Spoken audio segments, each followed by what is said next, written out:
everyone, welcome to my channel. Now we take in our discussion essay 320. What's the name of the essay? Is materiality in planning and performing in audit. Whenever we talk about the materiality, what is materiality? Materiality is the most important concept when we doing audit. Materiality means any amount or percentage which is fixed by an auditor. Below this level, auditor is check very low. For example, if we take a materiality level of 1 lakh, when we check revenue, so here we check each and every amount above 1 lakh, and below 1 lakh we can take even 1 or 2 or 4 or 5. It's depend on the auditor's judgment. We can check this transactions. This is the materiality. So actually materially is a level which is affect the users, which is influence the users decision. Users as a group, individual users decision may be affected, but as an auditor we think that we decide, whenever we decide material level, we should check that this materiality level, where the misstatement which is materially misstated and which influence the decision of the users of financial statement. Users as a group, users can be investor, users can be shareholder, users can be government, but for example net profit affect each and every user. So we take care about this. Some factors which we considered while we deciding the materiality in misstatement. Any misstatement, size and nature, entities, circumstances, all these factors we consider while we deciding the materiality in misstatement. Okay. Next concept is importance in planning. Materiality is important while we plan our audit as per as a 300. When we planning our audit, we should decide the materiality level. But performance materiality, the planning is different thing, and performance practically when we perform the audit. Performance materiality is a concept which is applied by an auditor while doing the audit. For example, if we take 1 lakh as materiality level, but some misstatement which is below 1 lakh, we should check the revenues of 90,000. So which is below 1 lakh, but one or more misstatements collectively make a big misstatement as per a financial statement level. So we take care about this, that undetected or uncorrected misstatement which is below maturity level is not affect financial statement as a whole. So we perform below the maturity level.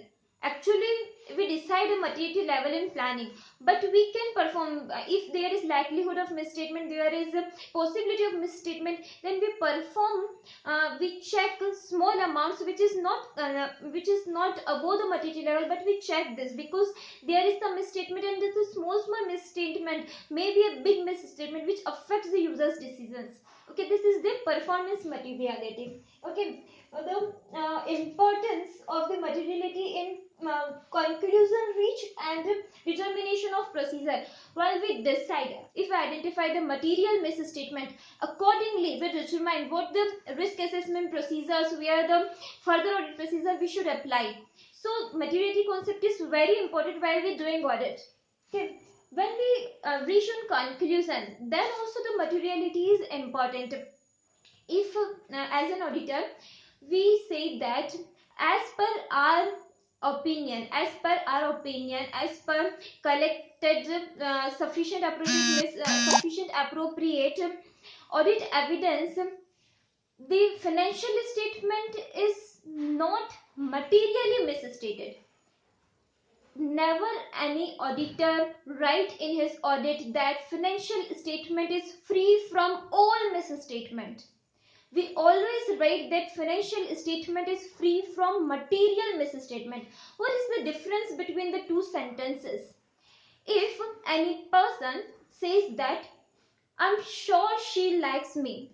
And another sentence is, strong intuitions come in my mind that she likes me. Their first sentence says 100% surety, and the second sentence says that 95%, maybe 98, 99% surety, but not 100%. This is same difference.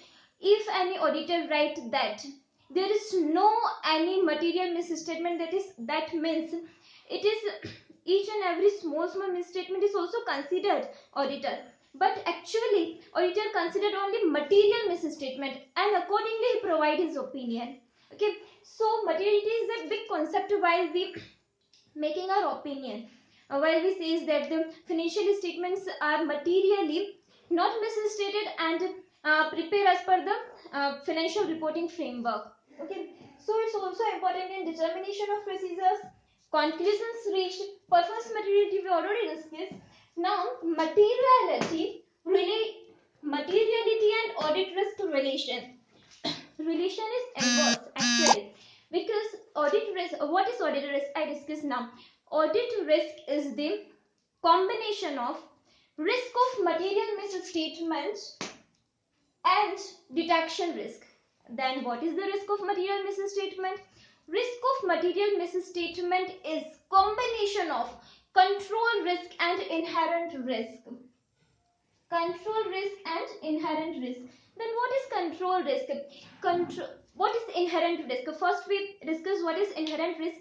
Inherent risk are those risks wherever control is not applied, so risk is arise. If we apply those control, then there is no risk. It's inherent risk. Then control risk is control applied, but control is unable to detect or prevent the misstatement. This is the control risk. In inherent risk, there is no control. Control risk, control is here, but control is not able to prevent or detect the misstatement. The both combination of both inherent and control risk is the risk of material misstatement. And one more risk, that is detection risk. If we added detection risk in risk of material misstatement, then we says that it is the audit risk. Detection risk is the risk which an auditor unable to detect, even though he applied all procedures of audit, but he is unable because of the inherent limitation of audit, because of the inherent limitation of internal control, or it is unable to detect those risks, those misstatement. This is the detection risk. And now we take in our discussion how the audit risk and materiality have the inverse relation. If the audit risk is high, if the audit risk is high, you set the materiality level below or low.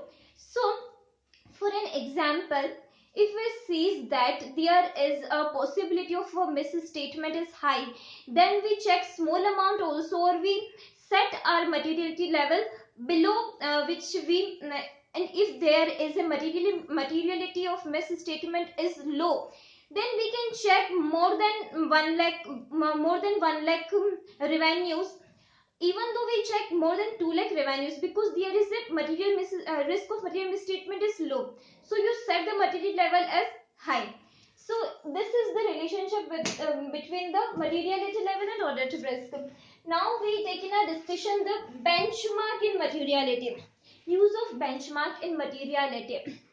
Actually, as an auditor, our professional judgment to decide the materiality. In SS 200, we discuss that materiality level decided by the auditor is the auditor's professional judgment. Okay, so when we decide our materiality level, then what factors which is affect the benchmark of materiality? The factors can be ownership of the entity. Factors can be entity's nature,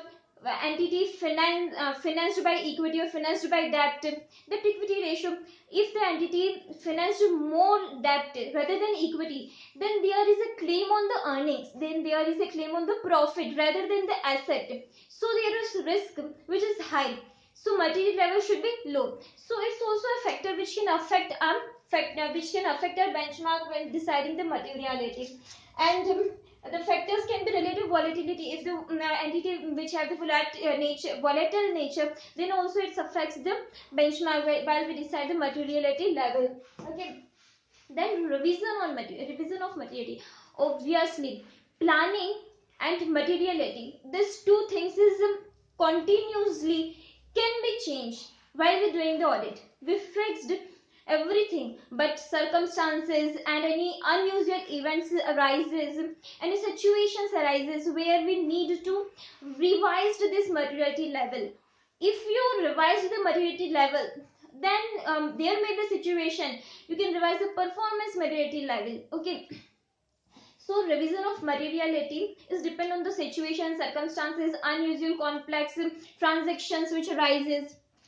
Then finally we talk about the documentation. Documentation, you can document each and every aspect of materiality level which you decide the performance materiality level, how you handle the situation, each and everything you you write. So this all about the essay 320. Okay, thank you very much.